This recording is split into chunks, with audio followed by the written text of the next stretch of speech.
Olá, bem-vindo, bem-vinda à nossa 34ª aula. Estudaremos o cânon 1148, que nos apresenta o privilégio paulino nos casos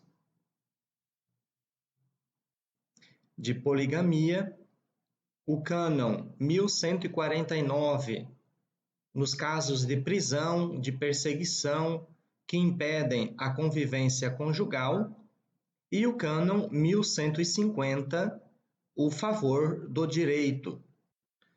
Com o estudo destes cânones, nós encerraremos o artigo 1º da dissolução do vínculo, que faz parte do capítulo 9 da separação dos cônjuges, do cânon 1141 até o cânon 1150.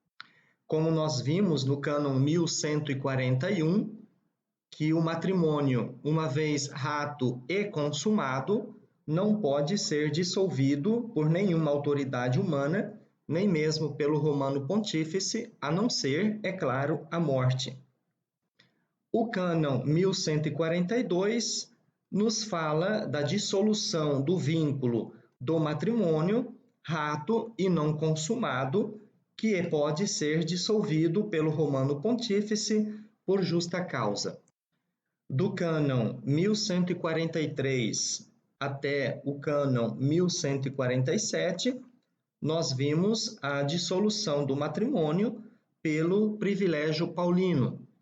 E concluímos com o cânon 1148, 1149 e 1150 sobre o privilégio petrino. Vejamos o que diz o cânon 1148 a respeito do privilégio petrino. O não batizado que tiver simultaneamente várias esposas não batizadas, tendo recebido o batismo na Igreja Católica, se lhe for muito difícil permanecer com a primeira, pode ficar com qualquer uma delas, deixando as outras. Por que deixando as outras? Porque o matrimônio católico, cristão, não admite a poligamia, tanto a poliandria quanto a poliginia. Então, se este não batizado, que recebe o batismo, vem de uma cultura onde a poligamia é permitida, ele, ao receber o batismo, primeiramente, é claro, deveria ficar com a primeira esposa, que é aquela considerada verdadeira. Mas, se por vários motivos é difícil permanecer com a primeira, ele pode ficar com qualquer uma delas, porém, deve deixar as outras. O mesmo vale para a mulher não batizada que tenha simultaneamente vários maridos não batizados. Ou seja, esta mulher, casada com vários homens, quando recebe o batismo, também deverá deixar os outros ficando com o primeiro marido. Se for difícil permanecer com o primeiro marido, pode escolher qualquer um deles. É claro, deixando os outros. Parágrafo 2º.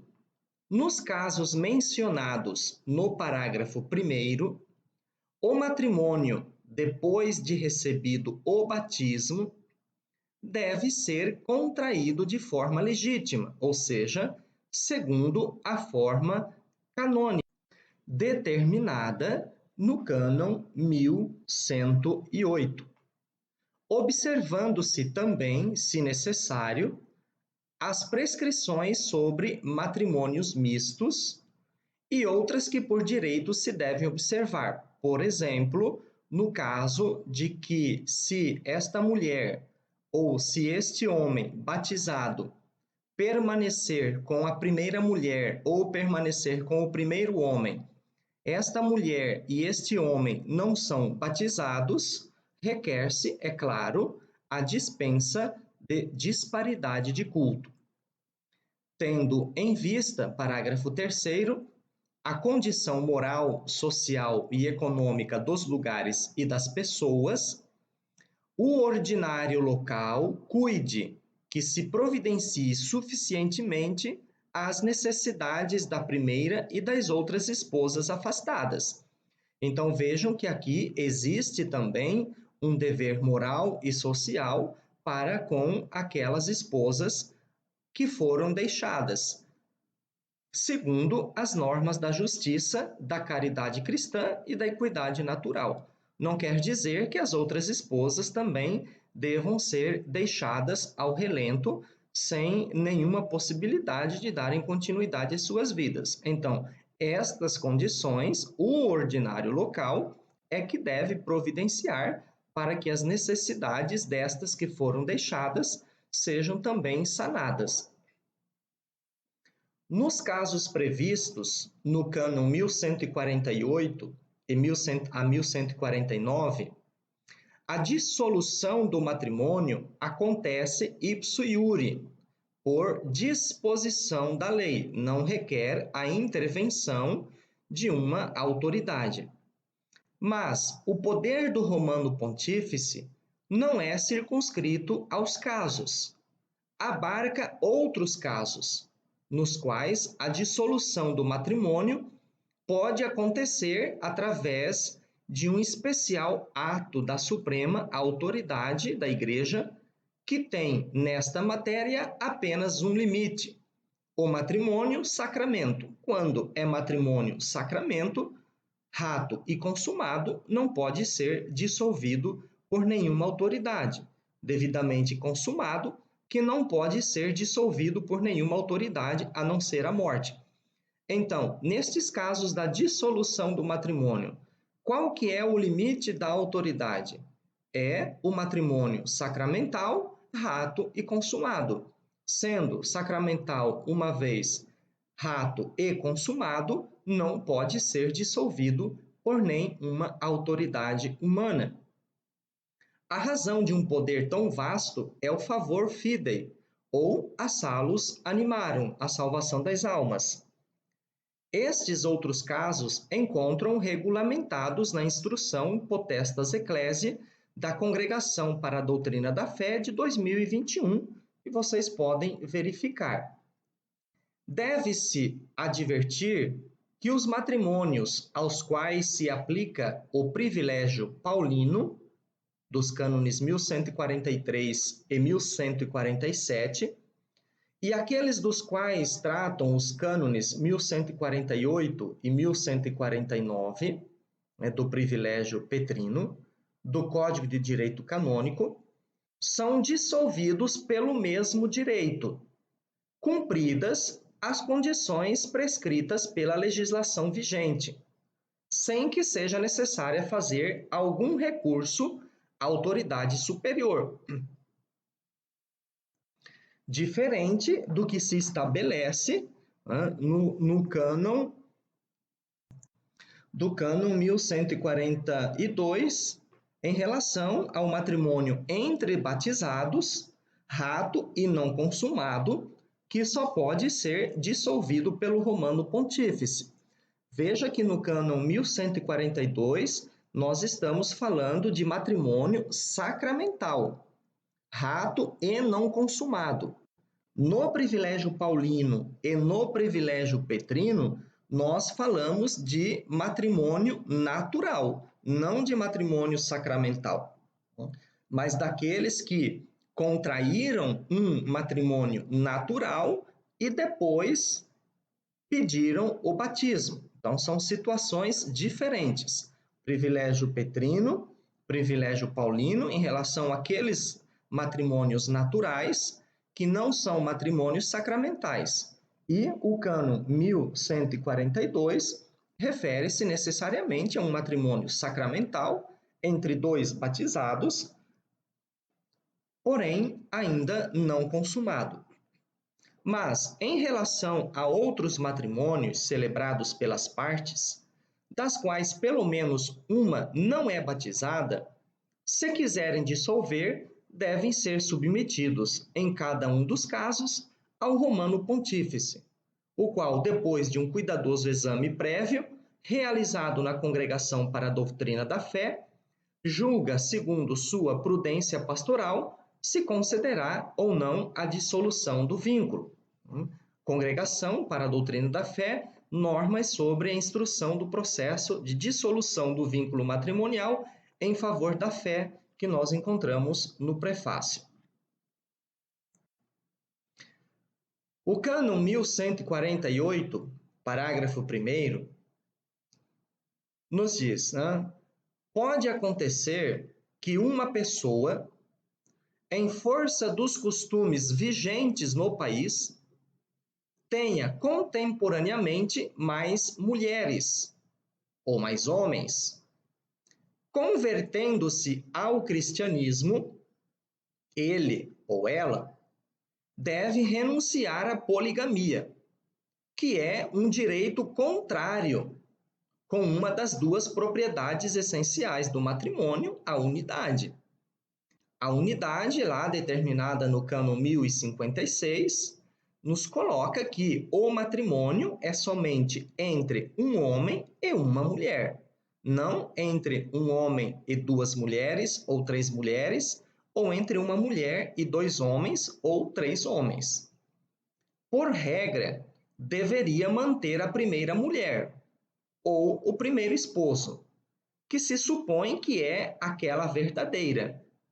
Mas, se isto lhe é grave, ele pode escolher aquela que preferir, separando-se das outras.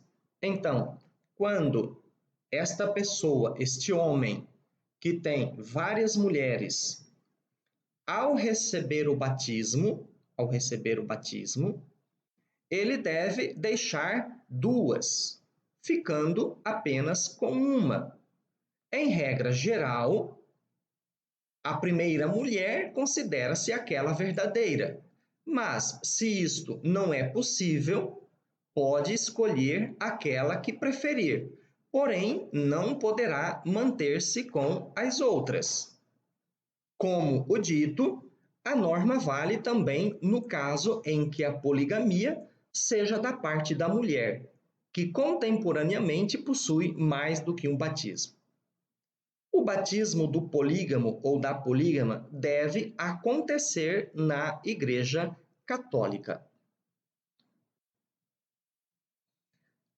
O segundo parágrafo do cânon 1148 prescreve que, nos ditos casos de poligamia, porque o cânon 1148 refere-se a estes casos de poligamia, o homem e a mulher, recebido o batismo, devem contrair matrimônio na forma legítima, de acordo com o que determina a Igreja Católica, atentando-se, se necessário, às normas sobre os matrimônios mistos, se a parte batizada católica vai permanecer com uma outra mulher que é batizada, mas não católica, se deve levar em consideração as mesmas normas sobre os matrimônios mistos. Se a outra mulher com que ele vai ficar não quer ser batizada, mas permanece com este que foi batizado, então se requer a dispensa da disparidade de culto. Porém, o matrimônio deve ser realizado de acordo com a forma canônica legítima. O polígamo, como nos diz o 1148, parágrafo 3º, que recebe o batismo, pode ter somente uma das mulheres que convivem com ele, e a igreja não pode deixar de se preocupar da situação em que se encontrarão as outras mulheres. No caso aqui, o cânon determina o ordinário local. Nesta situação, é dever do ordinário do lugar, em correspondência à condição moral, social e econômica dos lugares e das pessoas, providenciar para que as outras mulheres não permaneçam na pobreza e tenham as suas necessidades garantidas. Então, se trata de um dever de justiça e de equidade natural e, juntamente, é claro, um dever de caridade cristã para que estas mulheres, ou o contrário, para que estes homens que forem deixados tenham também garantidas a sua sobrevivência e a sua dignidade. O cânon 1148 considera, no caso da poligamia, a aplicação do privilégio petrino. Poderia ser aplicado, nesta hipótese, o privilégio paulino, no sentido que seja consentido ao polígamo batizado separar-se de todas as mulheres que formam a sua família e esposar uma nova mulher, observando, é claro, a normativa prescrita nos cânones 1143 e 1147. Então, vamos dizer assim, um polígamo que foi batizado, não tem condições dele permanecer com as 3 mulheres ou com 3 homens, né, sem que isso seja pacífico, e que tenha a disposição de coabitar pacificamente com a parte batizada, sem ofensa ao Criador. Se não existir estas possibilidades de coabitar com uma delas pacificamente, sem ofensa ao Criador, e que também ela não queira receber o batismo, então este polígamo pode deixar as 3 mulheres e aí, neste caso, aplicar-se o privilégio paulino para casar-se com uma outra mulher, que pode ser católica, batizada, como também uma pessoa batizada não católica ou até mesmo uma pessoa não batizada. É claro que, nestes casos, deve-se garantir sempre o que determina o cânon 1148, que aquelas que foram deixadas tenham garantidas a sua subsistência. Neste caso em que nós estamos falando aqui, de aplicar o privilégio paulino na questão da poligamia, o ordinário lugar deve consultar a Santa Sé, especialmente a Congregação para a Doutrina da Fé, porque o cânon fala especificamente do caso de poligamia, do homem que tem várias mulheres, que foi batizado e deve escolher entre uma das 3 para continuar como sua esposa e contrair matrimônio de acordo com a forma canônica. Então, para se aplicar o privilégio paulino, neste caso da poligamia, requer-se esta consulta à Congregação para a Doutrina da Fé. O cânon 1149 nos fala de outra situação também para quando se pode ser aplicado o privilégio paulino. O não batizado, que tendo recebido o batismo na Igreja Católica, não puder, por motivo de cativeiro ou perseguição, mas aqui não é motivo de cativeiro ou perseguição seu, mas é por motivo de cativeiro ou de perseguição da outra parte que não foi batizada na Igreja Católica, né? Se não puder recompor a coabitação com o cônjuge não batizado, porque este está preso,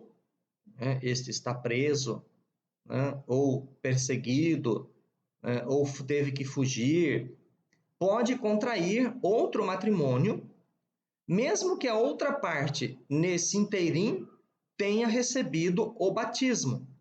Salva, é claro, a prescrição do cano 1141. O que é esta prescrição do cano 1141? Se neste inteirinho a parte que está em cativeiro ou está em perseguição recebeu o batismo e as duas partes consumaram o matrimônio, então entra na prescrição do cano 1141 e não pode mais ser dissolvido e nem mesmo ser aplicado o privilégio petrino. Se, em caso de prisão, deportação ou perseguição religiosa ou política da parte não batizada e que não possa restabelecer a coabitação, o cônjuge não batizado e que recebeu o batismo pode contrair matrimônio com outra pessoa, mesmo se a outra parte, neste tempo, tenha recebido o batismo, exceto no que se determina o cânon 1141 em relação a matrimônio sacramental, rato e consumado.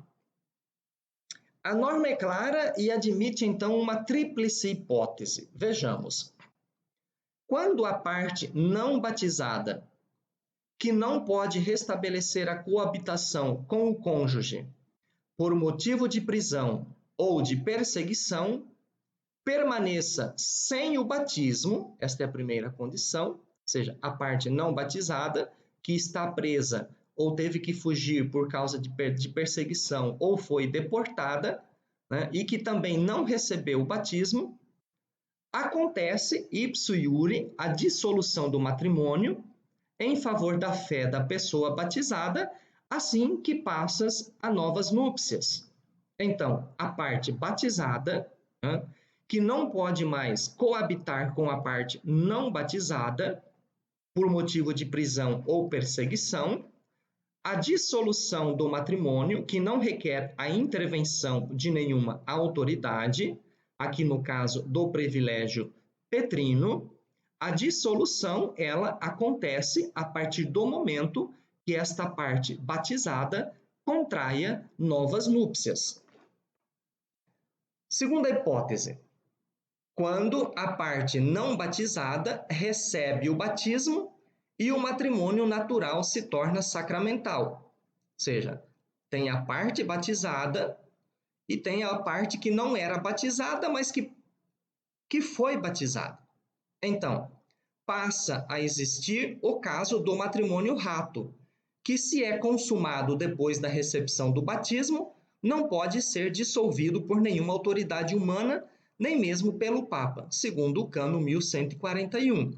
Então, se a parte não batizada recebeu o batismo e depois de receber o batismo, o matrimônio, eles consumam o matrimônio, mesmo não tendo celebrado de acordo com a forma canônica, porque aqui entre dois batizados não pode existir verdadeiro matrimônio que não seja sacramento. Então, neste caso, passa-se as mesmas condições do cano 1141 sobre o matrimônio rato e consumado, que não pode ser dissolvido por nenhuma autoridade humana. Terceira hipótese que se coloca: quando o matrimônio que se tornou rato, mas não foi consumado, aqui nós colocamos um matrimônio rato e consumado, aqui um matrimônio rato, mas não consumado. Nesta terceira hipótese, coincide substancialmente com a primeira, onde a parte que se batiza há ex iure a faculdade de passar a novas núpcias, e o matrimônio precedente se dissolve ipso iure, com a celebração do novo matrimônio. Então, neste caso aqui, a parte batizada, que nós temos, uma parte que se batizou, e a parte não batizada depois se batiza. Então, entende-se que o matrimônio deles, pelo batismo dos dois, passa a ser rato. Porém, eles não consumaram. Então, neste caso, não se trata, né, da dissolução do matrimônio, mas eles então podem passar a novas núpcias. O cânon 1150 nos fala do favor do direito. Em caso de dúvida, o privilégio da fé goza do favor do direito. Então, vamos ver em que isto consiste. Nós vimos que o cânon 1060 estabelece o princípio que o matrimônio goza do favor do direito. Isto quer dizer que, em caso de dúvidas, deve ser considerado válido até que não se prove o contrário. Porém, em relação ao privilégio petrino, está diferente. Sobre este, porém, prevalece, então, o favor iuris, seja, o privilégio da fé, seja em relação ao privilégio paulino, seja em relação ao privilégio petrino. Então, se tem dúvida se o matrimônio é válido ou não, nestes casos, não se determina a validade do matrimônio, mas se determina a validade do privilégio paulino e do privilégio petrino, devido ao Romano Pontífice em virtude do seu poder vicário. Isto significa que, se em um caso concreto existe uma dúvida sobre a aplicabilidade do privilégio da fé, seja o privilégio paulino, seja o petrino, tal dúvida deve ser resolvida em favor do privilégio. Diferente, como nós vimos, do cânon 1060, que determina o privilégio do matrimônio. Neste caso, nós estamos determinando, em relação ao cânon 1150, a validade e a aplicabilidade do privilégio da fé. Então, é sempre resolvida, a dúvida se resolve em favor do privilégio, ou seja, em favor da liberdade da parte batizada para a passagem a novas núpcias. Obviamente que a dúvida deve ser positiva e provável. Positiva, ou seja, fundada sobre as reais razões, a dúvida negativa não é suficiente, e provável, enquanto as razões são de uma certa consistência, ainda que contrariadas por razões igualmente graves. Então, neste caso, nós podemos fazer uma memória destes três casos. Como nós temos no cânon 1142, um matrimônio rato e não consumado, seja entre duas pessoas batizadas, ou entre uma pessoa batizada e outra não batizada, com a dispensa do impedimento de disparidade de culto, pode ser dissolvido pelo Romano Pontífice. Aqui falamos do caso de matrimônio rato não consumado, entre duas pessoas batizadas ou até mesmo entre uma pessoa batizada e outra pessoa não batizada, com a dispensa do impedimento de disparidade de culto. No caso do privilégio paulino, nós temos duas pessoas não batizadas. Uma parte se converte e recebe o batismo. A outra parte permanece pagã. O matrimônio é válido entre duas pessoas não batizadas, ou seja, naturalmente a igreja considera que aquele matrimônio entre duas pessoas não batizadas também é um matrimônio válido, natural e indissolúvel. A continuação do vínculo depende então do quê? Vamos supor, esta parte que se batizou, esta outra parte permanece pagã. O matrimônio natural delas é considerado válido pela igreja e, inclusive, indissolúvel. Então, aplica-se o privilégio paulino dependendo do comportamento da parte não batizada. Então, se requer o quê? Se a parte quer receber o batismo, se ela quer receber o batismo, a partir do momento que esta parte pagã recebe o batismo, o matrimônio dos dois se torna um matrimônio sacramental, único e indissolúvel. E se deve verificar se a parte pagã, às vezes sem receber o batismo, mas queira coabitar pacificamente sem ofensa ao Criador. Tá?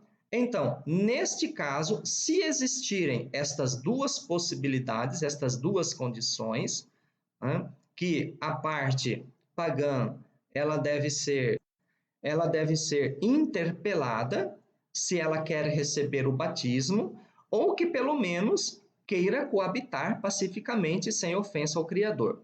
Se ela aceita receber o batismo, o matrimônio se torna matrimônio sacramental. Se não quer receber o batismo, mas coabita pacificamente sem ofensa ao Criador, as partes poderão dar continuidade ao seu vínculo matrimonial. Agora, se a parte não quer receber o batismo e não quer coabitar pacificamente sem ofensa ao Criador, a parte batizada pode contrair novo matrimônio, se, é claro, a resposta da parte não batizada for negativa. E então, nós temos, por fim, neste capítulo da dissolução do matrimônio, o privilégio petrino, apresentado nos cânones 1148 e 1149 em dois casos. Seja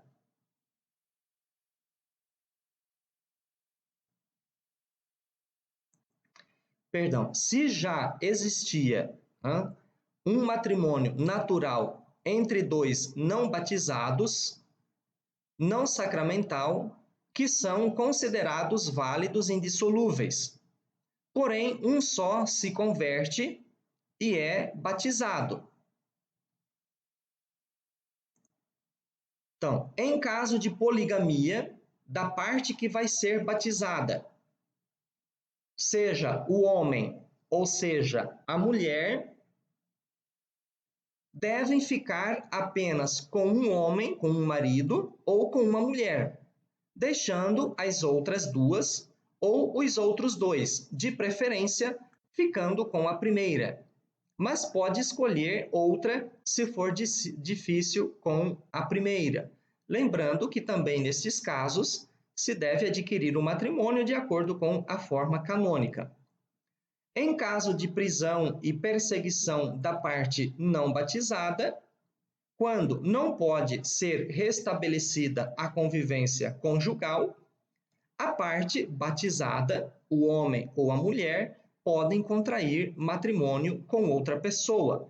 Então, nestes dois casos, o matrimônio se dissolve pelo privilégio petrino a partir do momento em que este homem ou esta mulher contrai o matrimônio, seja com uma mulher que escolheu, ou com outro homem que escolheu, ou com outra pessoa, porque neste caso não se trata de poligamia, mas se trata do homem ou da mulher que não podem restabelecer a convivência porque ou está preso, ou foi deportado, ou está sendo perseguido. Então, o matrimônio se dissolve a partir do momento em que se contrai o matrimônio na Igreja Católica. E por assim, nós então encerramos este nosso capítulo do nosso artigo 1º da dissolução do vínculo, que faz parte do capítulo 9 da separação dos cônjuges. Então, no artigo 2º, nós veremos da separação com permanência do vínculo e depois concluiremos com o capítulo 10º da convalidação do matrimônio, com os seus dois artigos, da convalidação simples e da sanação radical. E aí nós concluiremos o nosso estudo sobre o direito matrimonial.